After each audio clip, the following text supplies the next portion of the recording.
back to Nothing Nerdy. I'm here with the Inspector Who Reacts, and we're here to talk about the finale of Kenobi, episode 6.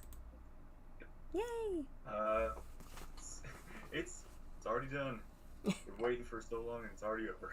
I know, it really, I mean, 6 episodes really wasn't a lot, but it definitely went by very quickly. Yeah. Lucifer, hello, MXC, and Winston! How are you guys?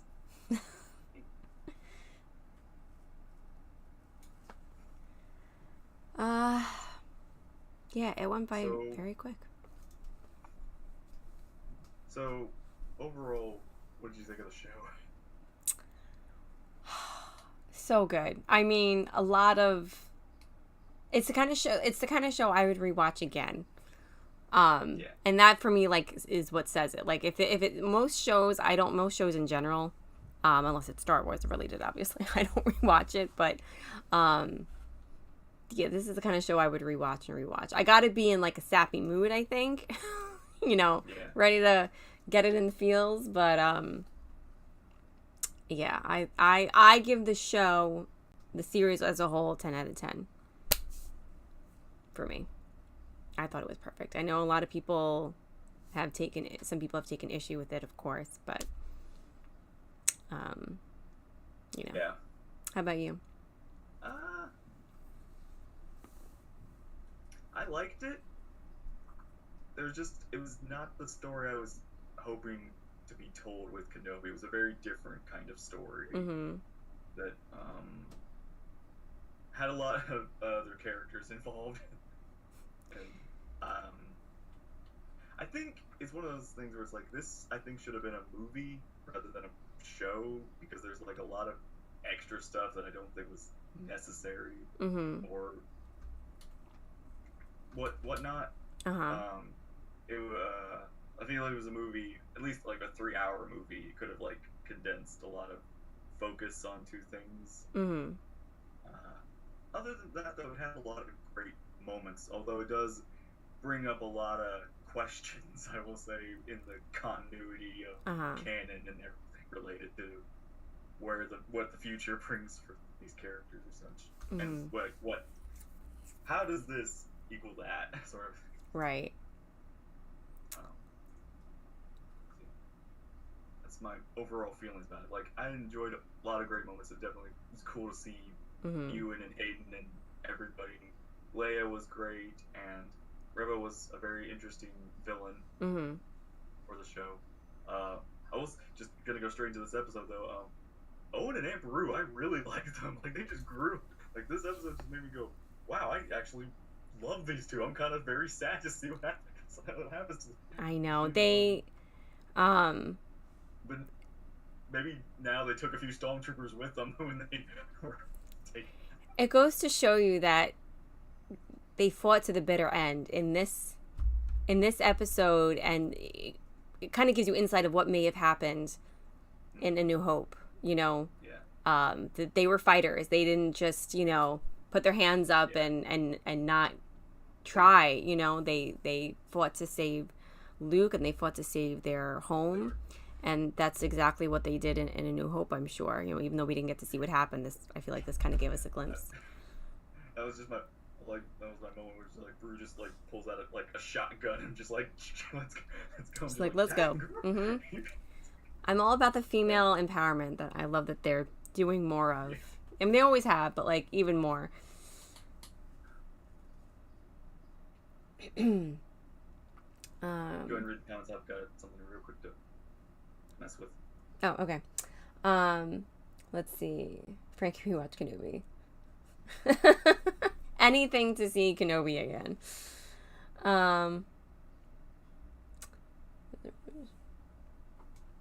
Ooh, that's an interesting that maybe the remains we saw in A New Hope weren't actually Emperor and Uncle Owen, but were stormtroopers. Very interesting. That would be nice. But I liked that this series, it wasn't what I expected. And I feel like these writers try to do that. Like, even with the sequel trilogy, people kind of had some expectations about what were going to happen because of all the books that were written. And you know, I feel like there was the same thing with Kenobi. Like, there was a book, you know, I mean, it was Legends. Like, so people kind of, there was Legends, there was like a fan film on YouTube. Like, so people kind of had these expectations about what was going to happen in this time, like, for Kenobi. And I feel like they intentionally didn't go in that direction. Like, you know, I like that. I like that we were kind of surprised. I love that it focused on Leia. I like did not see that coming at all. I figured, oh, it might be cool if we see her for like a second. You know, maybe they'll throw her in somewhere. I doubted they were going to focus on her. She's the main character. She's the character of this. Mm-hmm. So that was a nice surprise, and I thought Reva was a great villain, and I loved in this episode, you know, like, have I become him? You know, like she kind of has this. She's like questioning her identity. You know. Yeah. And she redeems herself in a way. It is interesting to see, like, she has the moment of, like, stopping herself from, I mean, she's still done a lot bad on the way, but it's that this moment's, like, to stop her from, kind of, in a way, she sees she's gone, she's no different than Vader at this point. Yeah. I am curious where she went. Like, she just vanished. That, like, where did she go? What had happened to her and all that? And it is, I will say, it is kind of a risk for her to know about this and all of that, and for Obi-Wan to, I guess, say, unless he says, hey, you have to stay on Tatooine now. You can't, like, go out in the galaxy and let Vader know that, you know, where I am, where Luke is, and everything like that. And I gotta say, it is one of those things where, like, Luke's life was probably boring for his all his life, you know, farming all this. Then he gets that one time where he gets attacked by an Inquisitor. Just like, what the heck? Yeah. And I wonder if he even remembered it. Yeah, no, I think he's got memory knocked out. I mean, I could totally see her, and I know other people are speculating this, that she's going to pop up again, either with her own series or maybe Cassian. Like, I don't feel like her story, you know, is done. So. Yeah. I don't, sure, they're going to do something with her in the future, but where is the question now? Like, where, at what point in this anything like that? That is an interesting question. I will say, one thing I think I really like this episode a lot because we finally got more classical music, like classical themes from the original. Like the very beginning, we get like that chase music, which I think is mostly that music when they're trying to find Han and Luke and Han with the snow speeders, but it's the one where the Star Destroyer is chasing the ship with Obi-Wan and the rest of the people on it. We get that music come back, and I gotta say the space shots. Like the effects that they did for this, honestly, I feel like that the budget went here. The budget went for the space shots on these because they just look really good. It did look really good. Or something with updated effects. Yeah, it did look really good, and it also gave me the feels of like the original trilogy, like seeing that Star Destroyer coming in. Always makes me think of A New Hope. So, or like just the original trilogy. Yeah. Also like the shot where Vader likes little land a shuttle, flies off to the planet or something. I was just thinking about that. It's like when the Grand Inquisitor's like telling Vader like, hey, maybe we should like forget Kenobi and, you know, go after the people that we're supposed to be after. It's like that. And Vader's like, no, let's go after Kenobi, and something made me realize, like, hang on. The Grand Inquisitor we know it was a Jedi from the Temple at some point in the past, because of that Rebels episode. So it's like the Grand Inquisitor is technically like older than Vader. He's like technically Anakin's like only in his 30s, and the Grand Inquisitor's probably like 40 or something. One's an Inquisitor and one's a Sith Lord. I will say I wish the planet had been a little more interesting that Vader and Kenobi fought on. It was just another like kind of rocky planet or something that was like it did remind me of like there's a cartoon series called Avatar that has a battle in this very kind of pillory looking rocky formation. It was here it was a little darker. It was night. It was a night battle in Star Wars. Though it was really, I did like Obi-Wan saying like it's like Vader's like, are you becoming to destroy me? And Obi-Wan just turns on his lightsaber and says, I will do what I must, which is call back to Revenge of the Sith. And it was yeah, I will say I did like the fight because Vader felt more mobile in this fight. Like we've always seen him in fights, he's very stiff and rigid, which is understandable. That's how the suit functions. And that's how it works. But I feel like they did something to make whoever was in either Hayden or the stunt people to make Vader feel more mobile and actually keep up with Obi-Wan, who was much more limber and fancy movements. But it was I got some cool new moves in that too. It was really nice to see them new like choreography tricks and using a little more force, like using some force tricks, like using the rocks and the environment to in the middle of the fight, which is not something you see often in the live action Star Wars. My bicep is popping. Really? I don't have any. What are you talking about?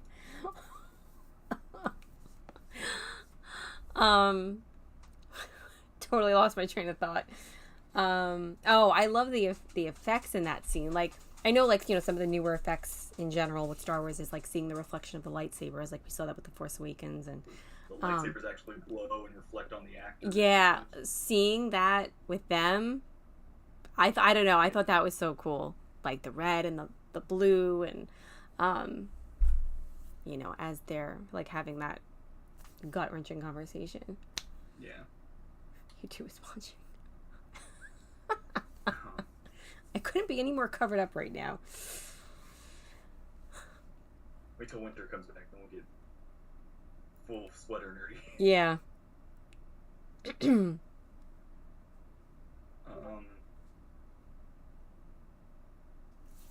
see what else I got right now.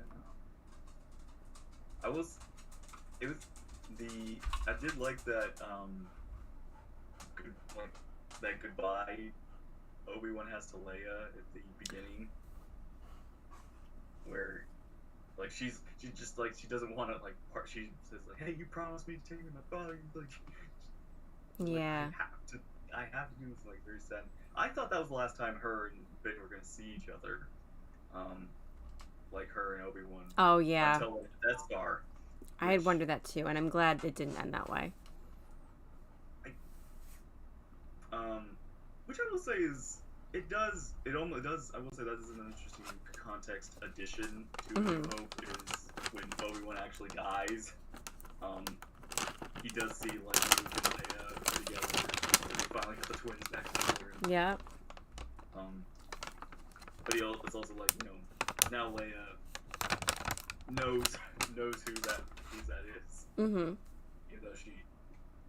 know, I will say Leia is able to keep herself in check despite the horrible things that happen. Yeah. That she witnesses, like the destruction of her planet, and now seeing Obi-Wan die, and all the other things that she went through. Mm-hmm. But she's pretty chill. Yeah. And to think, you know, we always talk about how Leia comforted Luke after Obi-Wan died. Mind you, she was just mourning the loss of her whole planet. But, like, now, new context, she's also mourning the loss of Obi-Wan Kenobi, you know? Yeah. You know, the person who saved her life and brought her information about her family, like, brought her a connection to her family, and he gave her a lot, you know?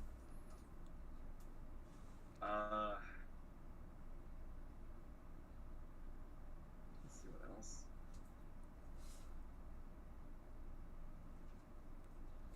I do like how the moment Vader has in the fight, Vader finally gets the high ground and kind of buries Obi-Wan in that moment, and he thinks he's defeated him, but Obi-Wan is able to he kind of gets the strength from remembering he has to protect the children, sort of thing. Mm-hmm. Like that kind of gives him a little encouragement. Like he has a job to do, Yeah. and that's what gives him the strength to free himself and continue on his fight with Vader. I almost did feel like Kenobi might have been going a little into the dark side with how aggressive he was being against Vader. Mm-hmm. And then like also that was cool, like him like lifting the rocks and then just pelting. Like Vader was getting destroyed in this fight. Mm-hmm.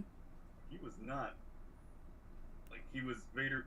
Obi-Wan just destroyed like Vader's little control panel and then hit him with a bunch of rocks and then finally cut open the mask. Yeah. Which I gotta say, Anakin's like freaking lucky that his mask is protecting him from all these saber blows that he gets to his face every once in a while. Mm-hmm. Yeah, and then we get to see a glimpse of Hayden and a conversation between the two of them. I think is my favorite scene in the whole series is when Anakin and Obi-Wan talk or something, basically Vader Mm-hmm. and Obi-Wan talk about Anakin, like the mask is free and Obi-Wan's like apologizing, like telling him how sorry he is, but and then Vader like says like I'm not your failure. Yeah. Like, you didn't kill Anakin, I did. And Yeah. It really shows how much Vader is in control of this. Mm-hmm. Like, he's not Anakin Mm-hmm. in that moment. And it was because it's sad, even though you know how this all ends and how it all goes. It's really sad. I, in a weird way, almost feel like this series, like Kenobi, is more of a sequel to the prequels than it is a prequel to the originals. Like it's Mm-hmm. continuing that story rather than adding to the past. Yeah. Thing. I could see it. It's very connected to A New Hope. Like it very really. Yeah. And I feel like they complement each other. But I was talking to my sister, who's also a Star Wars fan, and she hasn't watched the finale yet. She's just watched the first 5 episodes, and so like I was asking her like, what's your opinion? Because we do kind of feel we do have some differing opinions. So I was asking, what do you think of the series? I'm thinking, she's gonna love it, and she actually wasn't crazy about it. And one of the reasons being that she feels like certain things take away from episode 4, like don't line up. What, like for example, like Vader and Obi-Wan meeting for the first time. Yeah. Like that in the Death Star. Yeah. When we first met, I was the learner, and now I am the master, and like you're thinking it's episode 3, and like Yeah. And now they fight. What is it? 3 times in this series? Twice in this, like the first time on that one planet, and then this finale. Okay. So. But I mean, I can understand what you're saying. I don't feel that way, but like I understand that point. Like. I'm kind of in the same arc of that, as I feel like we didn't need to have a fight between Obi-Wan and Vader at this point. Although I will say it is interesting to have this addition of how Obi-Wan learned that Anakin and Vader are still alive. Mm-hmm. How he knows like he's more machine than man. Like it does add to those lines in Return of the Jedi when he says like, he betrayed and murdered your father. He's more machine than man. He's twisted and evil. Like there's basically like Obi-Wan has given up hope on Anakin at this point, and whereas Luke is the one who is dedicated to saving Anakin. Yeah. And even Obi-Wan says the line like after Anakin kind of like confirms that he's no longer there and it's Vader. He says that my friend is truly dead. It's kind of like similar to my father is truly dead. Luke. Just like that. I think in that scene alone is perfect. Yeah. It's really well done and really chilling because it's seeing Hayden as an unmasked and evil Vader. Mm-hmm. But it's also like Anakin, not there, but also he's under there. Mm-hmm. Yeah, and he calls Anakin, he calls Vader Darth. Yeah. Kind of like a callback to A New Hope, where he just calls him Darth. Mm-hmm. Because at the time, Darth was the first name, not a title. Right. But I guess Obi-Wan's also mocking him. Mm-hmm. Like, I'm not gonna call you either name, I'm just gonna call you your title. Yeah. And yeah, we hear Hayden and James Earl Jones kind of twisted voice mix. The way they did that, I love the way they did that. Yeah, it was really good. Definitely kind of, again, it brought back to the Rebels moment with Ahsoka, which I'm gonna say this is gonna be funny because I'm showing Rebels to my family, and like the next episodes I'm gonna show of Rebels, like the next episodes we're gonna watch are the finale, Twilight of the Apprentice, which is Ahsoka and Vader's final battle or something in that finale. And I'm gonna show them the Kenobi episode. Basically, they're gonna see Vader get sliced up twice. Oh my gosh! Apprentice in the same day. We're gonna see both finales. So that's gonna be fun. But yeah. I will say when Vader it does, like, for Revenge of the Sith, it was still a tricky line, but it still kind of made sense. But now here it almost doesn't again.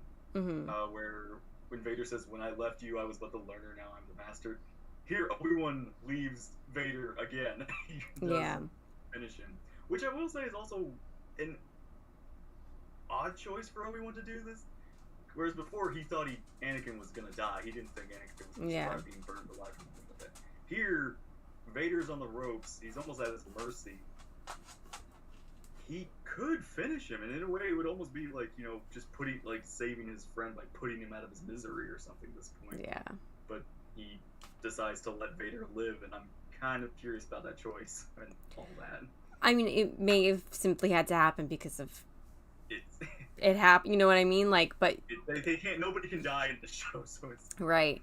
But you're right. It might not exactly be true to his character. Like, he may have just killed. Would have just killed him. Still probably doesn't have. He doesn't want to kill his friend. It's still it's still too hard for him to do. But even though he psyched himself up to do what he must, he still can't go through with it. Yeah.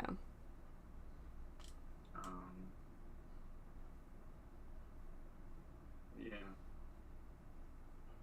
That was I will say they really shouldn't have hyped up calling it the Battle of the Century, because I feel like that's just leading to the higher you hype something, the more disappointing it's gonna be when it doesn't reach that hype level. And I could see it being the Battle of the Century, but for different reasons. Like, it was about their dialogue making it the Battle of the Century, in my opinion. Like, but yeah, no, it does kind of set you up thinking, oh, it's going to be this big, duel or whatever. Way more epic than Revenge of the Sith or Return of the Jedi or any of the other fights that have been formed. It's like, it was still a good fight, honestly. It was still interesting in all the new stuff that they added. But I will say it didn't. Again, because there's no stakes in a way. There's no Vader's not gonna die. Obi-Wan's not gonna die. So nobody dies. the only character that had any stake was Reva, and Leia, Obi-Wan, and Vader. None of the Grand Inquisitor too. None of them had any risk of dying in this show, which is that's hard to do. That's hard to work with.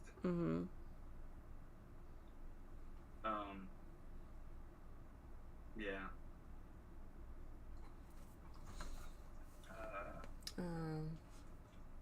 I was guys, how far away from Tatooine must he have been to be like, he senses Luke's in danger, like, okay, hyperspace, and I'm at Tatooine. In 5 minutes. What do you want from me? Yeah. As soon as he gets back to Tatooine, Which I gotta say, I'm curious why Reva didn't. Like, I know. Well, again, Owen and Beru also have the farm. They can't die either. Mm-hmm. It's like, I'm curious why Reva didn't kill them for getting in her way when she could have easily with the lightsaber. Yeah. I don't know.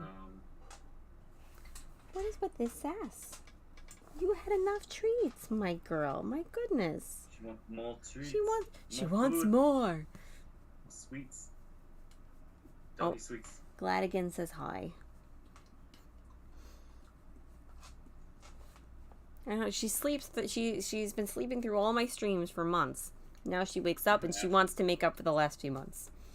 Is it summer, Madigan? Is it Madigan? I guess so. She's in summer mode.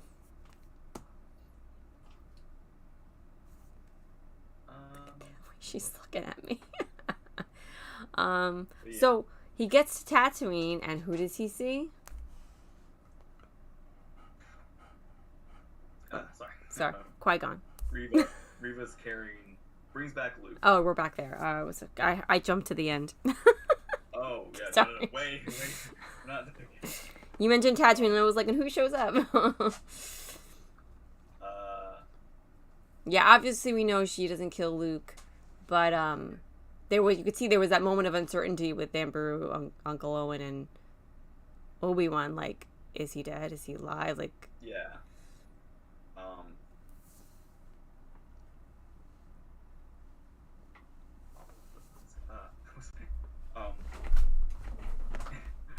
I will say it is. I mean, yes, I kind of do like how Uncle Owen's kind of like Uncle Owen and Beru kind of take Luke and they're like, I'm not thanking you. You did this. Like, sure, thank you for bringing it back, but also this is not a thank you. Mm-hmm. You're the reason that we are in this problem. But yeah, she did really good in that scene. Her, like how awful she felt. Yeah. In that, and I do like how Obi-Wan kind of says like, you didn't go there. You have your chance to start to make amends or something like that. You're free from maybe not the dark side, but you're free to turn away from it now. Yeah. And he kind of like this is Obi-Wan coming to his also acceptance that whereas he's able to accept that okay, yes, he did fail the Jedi and Anakin, but Anakin also did this himself, and that was also back to that scene. It was also interesting how Vader / Anakin, I guess, doesn't blame Obi-Wan anymore. Yeah. He also understands that he did this to himself. Mm-hmm. Sort of a thing, which is nice. That was a nice addition to their relationship and their dynamic.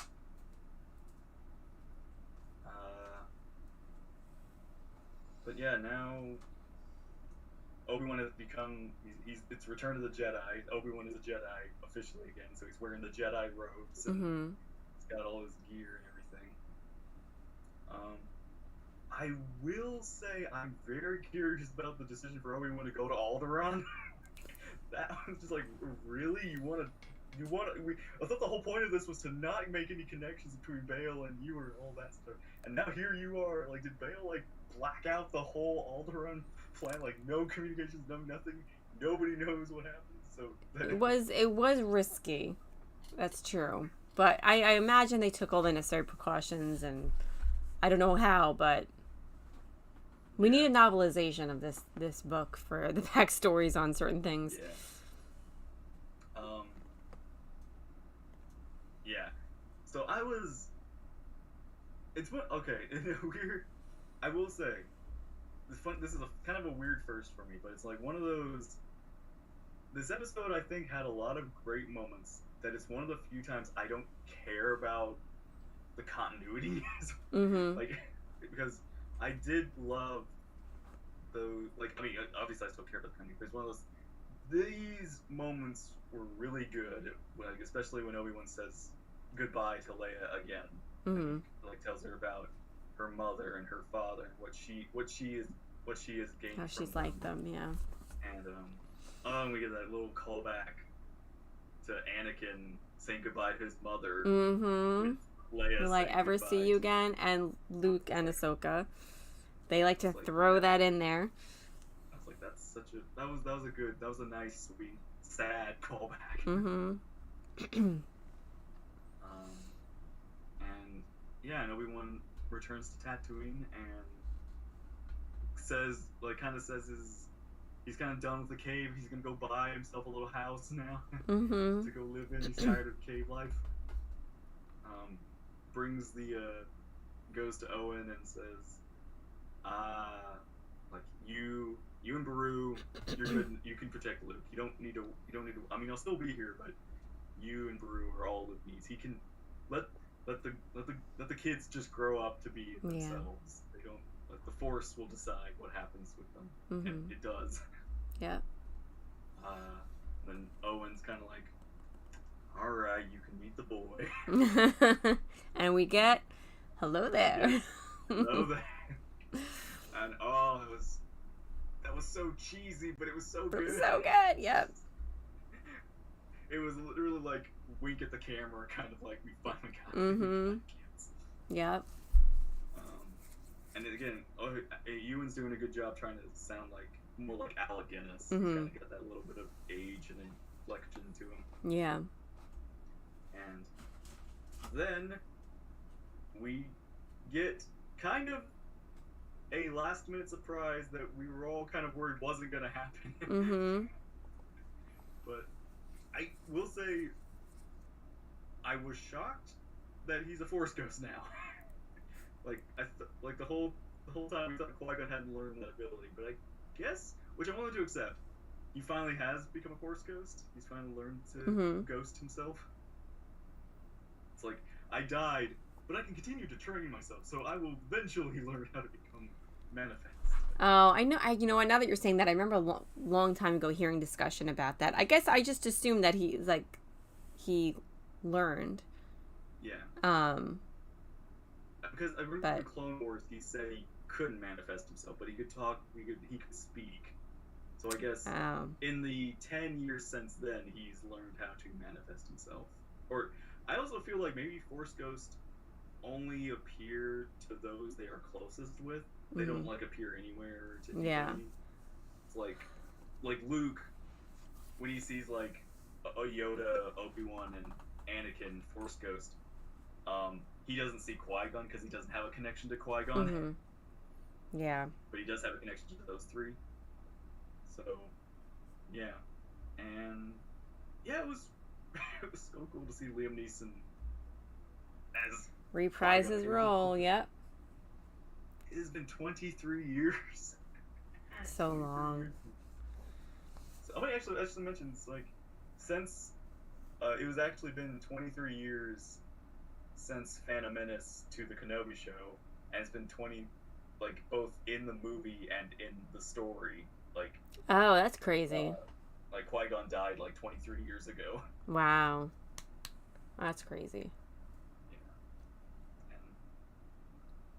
Yeah, it was Liam Neeson just kind of like slipped right back into being the Jedi, like that little kind of suave Jedi. Mm-hmm. It's like, hey man, how's it going? You doing great? And shit's like, how's the boy? It's just like, but don't talk to me about it.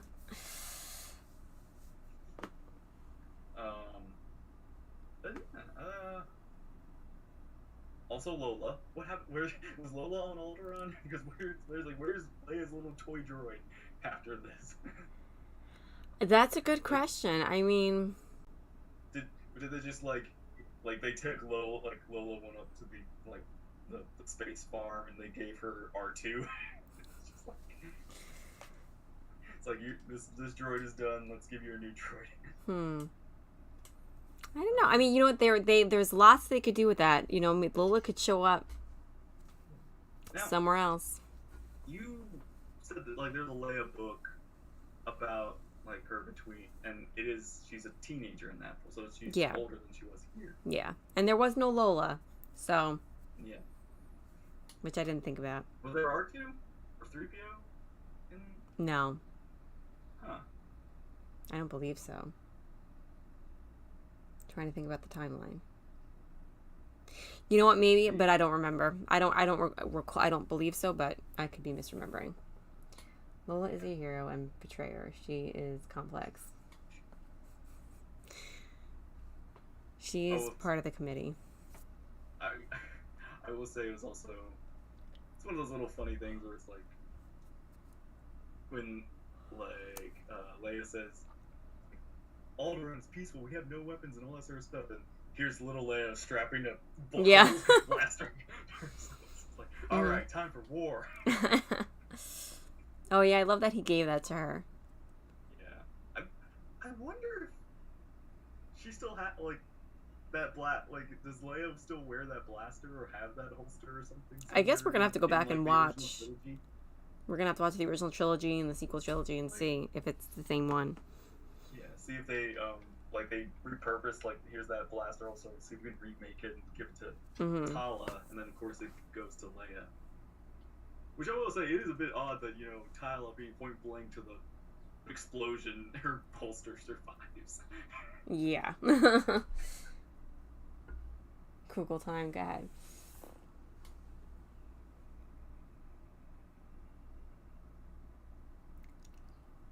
But yeah, yeah, I think it was one of the things maybe not a rewatch for me, but I would love a shorter version, kind of like a movie format edit. That would be cool. But overall, it was nice to have these characters and get to see Obi-Wan and Anakin and all. Yeah. And see little Leia and stuff. But yeah. Yeah. That's my thoughts on this. It was Tala's.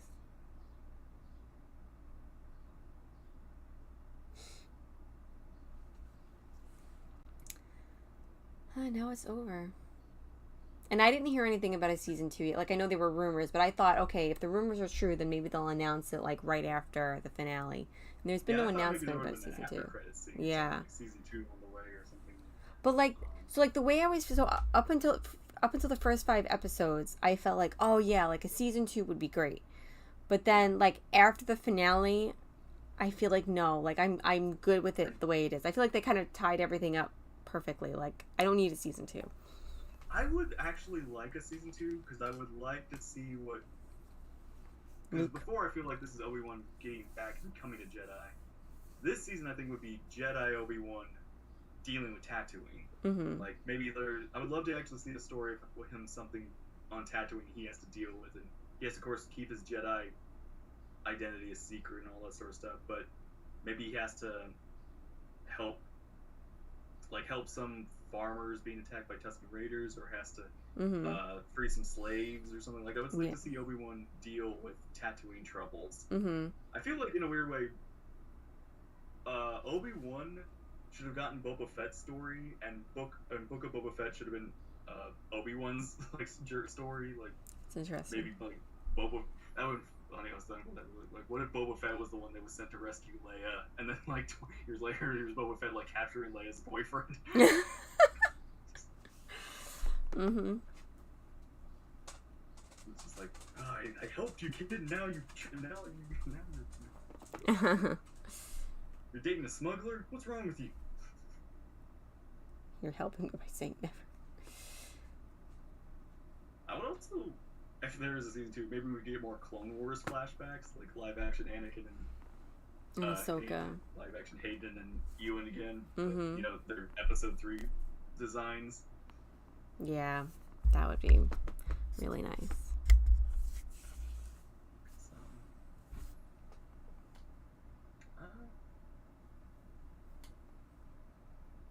Oh, right. Palpatine also Oh yes, we got a little. How could we forget about that? Little Ian McDiarmid. Yeah, which was another cool surprise. I even look at it, but when Vader is saying we gotta hunt down Kenobi, and so Palpatine's looks so bored, just really, you're doing this again, Vader, focus. Kenobi doesn't matter. Mm-hmm. Remember what's important. And Vader's just like, fine, Kenobi, doesn't matter. I serve a really little does master. show how in control Palpatine is. Mm-hmm. How easy in just like a minute, just like, forget Palpatine. And Vader's like, fine. And then even Rebels, when it's like when Palpatine tells him like dispatch the Inquisitors and hunt the Jedi, and Vader's just like, can we go? So we're hunting for Kenobi, and Palpatine's like, maybe.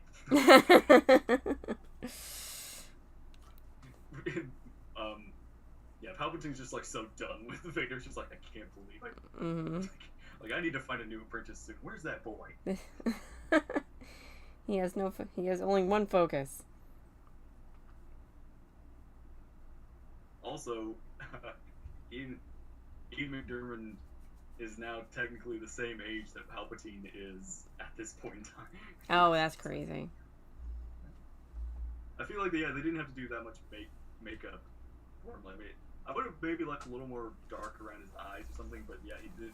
It was kind of cool to see him. He looked more like Episode 6. Mm-hmm. Looked more like the Return of the Jedi Palpatine, which was cool. So yeah, we get 2 cameos. We get Ian and we get Liam. Yep. No Natalie Portman, guys. Sorry. Yeah, no, not even a like a little. We needed a Natalie flashback. Just something sweet. Mm-hmm. Something. I guess also a reason I want this is to show like, because people always complain about the romance between Anakin and Padme. We maybe like something modern written writers. I don't like Like, sand. Update the Anakin and Padme discussions, kind of like Clone Wars talk. Mm-hmm. Anakin is suave in Clone Wars. Yes.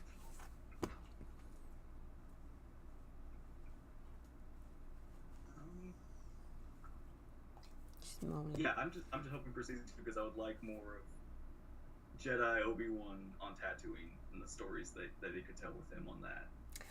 But I don't think it was a reliable source. I know what you're talking about.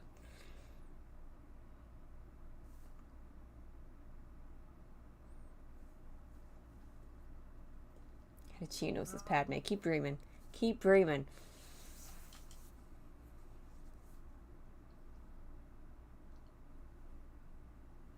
Yep, that's all I've got written down. Pretty much. I've got nothing written down, so that's all I got. Yeah. Had good moments. Added a lot of questions that I'm curious to see how it all wraps up or something. Mm-hmm.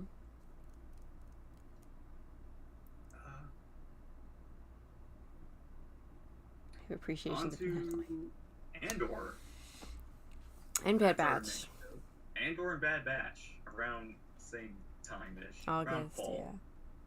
And then we got Lego Summer Vacation on August 5th. Do you want to do a live watch of that at some? We could maybe do that or a discussion afterwards. Yeah, well, I guess we'll figure it out when it gets closer. Because we did the Christmas special and the Halloween special, so yeah. Mm-hmm. Yeah, what's the date for that? August 5th. August, okay. I think that's a Friday. Far. So wow.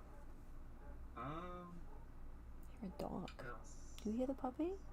Do you hear the puppy? So yeah, we kind of free of Star Wars for a while, so we can maybe do something after like a couple of weeks. Mm-hmm. Yeah. In the July month. Yeah, sounds good.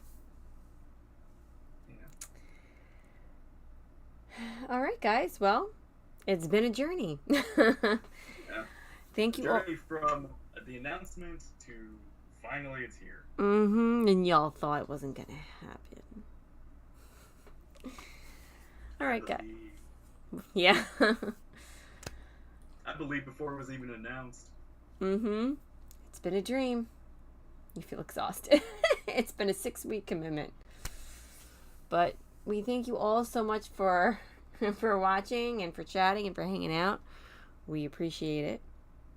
And we will let you know when the next stream will be soon.